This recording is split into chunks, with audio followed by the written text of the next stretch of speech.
से पहुंचा हूं रक्सौल विधानसभा में, जो लोकसभा क्षेत्र बेतिया के अंतर्गत आता है और विधानसभा पूर्वी चंपारण मोतिहारी गिना जाता है। और चुनावी आगाज हो चुका है, आप नहीं हो चुका है, और प्रत्याशियों के आगमन और पार्टी के विभिन्न कार्यकर्ता जिनकी अपनी सोच है कि मैं भी दावेदारी करूं, और काफ़ी दिनों से ये शहर जो है दूर है और नए जो सीमांकन हुए उसके तहत अब मजबूत होना चाहिए। इस पर मैं मिला रहा हूँ वर्तमान कांग्रेस नेता सह यहाँ के रक्सौल के प्रभारी भी रहे हैं। जनाब आप अपना। मेरा नाम अखिलेश दयालु हुआ और पूर्व में मैं महासचिव बिहार प्रदेश कांग्रेस का रहा हूँ और छात्र संगठन विश्ववाई से मैंने छात्र जीवन 2004 से छात्र संगठन विश्ववाई कांग्रेस का समर्थित संगठन रहा है। उससे मैंने राजनीतिक सफर की शुरुआत की है। इस दल में आगमन कब हुआ आपका? 2004 में मैं छात्र संगठन विश्ववाई से अपने राजनीतिक कांग्रेस से शुरुआत की थी 2004 में।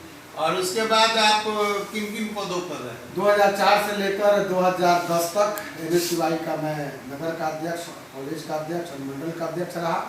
2010 में राहुल जी ने अपनी सोच को बिहार में लॉन्च जब किया था, नेता चुनो नेता बनाओ, उसमें मैंने यूथ कांग्रेस के निर्वाचित रक्सौल विधानसभा अध्यक्ष के रूप में निर्वाचित हुआ। 2016 तक मैं निर्वाचित रहा। 2017 में बिहार प्रदेश यूथ कांग्रेस का सचिव के रूप में कुमार आशीष जी जब अध्यक्ष थे तो उनके नेतृत्व में मैं बिहार प्रदेश यूथ कांग्रेस का सचिव हुआ। 2018 में बिहार प्रदेश यूथ कांग्रेस के महासचिव पद पर मैं चुनाव लड़ा और पूरे बिहार में 44 प्रत्याशी थे, उसमें 1 नंबर स्थान पूरे महासचिव में इलेक्टेड यानी कि निर्वाचित होकर मैं हुआ। 2023 में फिर चुनाव जब हुआ तो मेरा उम्र जो था 35 वर्ष यूथ कांग्रेस का उम्र है, उस उम्र से मैं अलग हुआ और मेरी पत्नी जो है रक्सौल विधानसभा की यूथ की अध्यक्ष हैं, खुशबू दयालु जी का नाम है, और पूर्व में वार्ड पार्षद भी रक्सौल नगर परिषद वार्ड संख्या 18 से रही हैं। वर्तमान आपके राजनीतिक गुरु कौन है? मेरे राजनीतिक गुरु जो है पूर्व में हम जिनके मकान में बैठे हुए हैं, शबीर साहब का देन है कि हमेशा उनका बढ़ावा, पूर्व मंत्री रहे हैं बिहार सरकार के, अभी इस दुनिया में नहीं है लेकिन उनका आशीर्वाद हमेशा मिलता रहा है। आज भी यादगार आपको सताती है? बिल्कुल बिल्कुल, और हमेशा उनकी बातें मुझे प्रेरित करती हैं और उन्होंने बहुत सारा प्रोत्साहन मुझे देने का काम किया था। जब छात्र जीवन से मैंने राजनीतिक सफर की शुरुआत की थी, उन्होंने कहा था आने वाला वक्त कांग्रेस का होगा और आने वाला दौर भी कांग्रेस का होगा। यानी राजनीति का काम पैसा कमाना नहीं है। ये 2 घटक थे, एक माननीय हयातुल्लाह साहब और एक इनका नाम आता है। देखिए आज भी उनका दौर याद है, लोग बताते हैं। हम तो छात्र जीवन में थे तो उनका कार्यकाल था, और जब हम लोग छात्र जीवन से कॉलेज लाइफ में गए तो उस कार्यकाल को नहीं देख पाए, लेकिन उनके द्वारा कराए गए कार्य आज भी पूरे सीमांचल क्षेत्र के लिए, पूरे रक्सौल क्षेत्र के लिए, अंतर्राष्ट्रीय शहर के लिए गौरव का बात होता है। बगल में देखिए कैसर हिंद बांध उन्हीं का निर्माण कराया हुआ है, रक्सौल को अनुमंडल का दर्जा उन्हीं का दिलाया हुआ है, बगल में रेलवे लाइन का उच्चीकरण और शहर का बचाव उन्हीं का कार्यकाल का दिन है, नहर की खुदाई और नहर का बचाव जो है, खेतों में सिंचाई की व्यवस्था जो है, ये सारी उन्हीं का दिन है। और आज वर्तमान समय में 25 सालों से भाजपा की सरकार बिहार रक्सौल में है, लेकिन उनके द्वारा किसी प्रकार का वैसा काम नहीं किया गया जो बार बार उनका कार्य। क्या समीकरण नहीं है जिसके वजह से रक्सौल अब विदा हो गया 25 वर्षों से? देखिए 1974 में जेपी मूवमेंट के बाद जो संपूर्ण क्रांति की लहर चली थी, उसमें भी शबीर साहब जो थे विधायक रहे, मंत्री बने, और यह जमीन जो है रक्सौल कांग्रेस की रही है, पारंपरिक सीट कांग्रेस की रही है, और कांग्रेस ही यहाँ पुनः वापस आएगा और भाजपा को यहाँ से सत्ता से हटाने का काम करेगा। राजनीतिक समीकरण वर्तमान क्या है? राजनीतिक समीकरण यह है कि जब भी यहाँ पे एक अति पिछड़ा का समीकरण यहाँ बन रहा है और अति पिछड़ा का वोट यहाँ बहुत ज़्यादा है, MY के समीकरण जो है, जब यहाँ MY समीकरण में चुनाव लड़ा है, भाजपा दुगनी ताकत के साथ 20,000 25,000 वोटों के साथ प्रत्येक 5 साल बाद इजाफा होने का काम हुआ है। लोगों को यहाँ ऐसा प्रत्याशी चाहिए जो सबको समावेश लेकर चले, एक विचारधारा से लेकर चले, और मुस्लिम यादव की जहाँ तक बात है, मुस्लिम यादव का समीकरण तो यहाँ तगड़ा है, लेकिन अदर समीकरण में अगर टिकट जाता है तो मुस्लिम यादव साथ में रहेंगे तो निश्चित रूप से यहाँ की भाजपा का जो सांप्रदायिक ताकतें हैं जो बार बार बढ़ावा दे रही हैं उनको रोकने का काम हम करेंगे।